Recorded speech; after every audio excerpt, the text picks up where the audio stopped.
Où il va faire 32 degrés. Les habitants pourraient bien devoir rentrer chez eux plus tôt que prévu le soir. De nouvelles restrictions sont attendues dans les Bouches-du-Rhône pour faire face à une situation sanitaire de plus en plus préoccupante. Pauline Sautier, Florian Chevalet.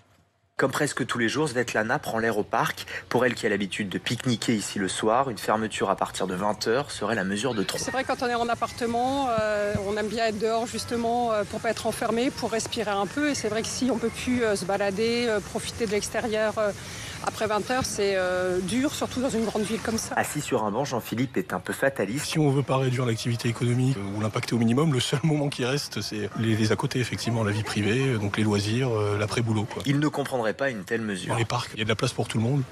Donc ça sert un peu à rien. Virginie, aide-soignante, et elle, beaucoup plus compréhensive. Comme les gens ne font pas attention, forcément, on est obligé de mettre des interdits. Que ce soit 20h, 21h ou 17h, c'est comme ça. À Marseille, en fin de journée, les terrasses aussi sont pleines. Guillaume travaille dans un bar du centre-ville. 8 €. Aujourd'hui, il a une crainte, c'est qu'on l'oblige à fermer plus tôt. Les conséquences, ça serait forcément une réduction d'effectifs, et une perte de chiffre d'affaires, une perte de pourboire, une perte d'argent en général, quoi. La solution proposée par les bars et restaurants, la mise en place d'un registre sur lequel les clients pourraient renseigner nom et numéro de téléphone afin de les contacter en cas de personne positive dans l'établissement.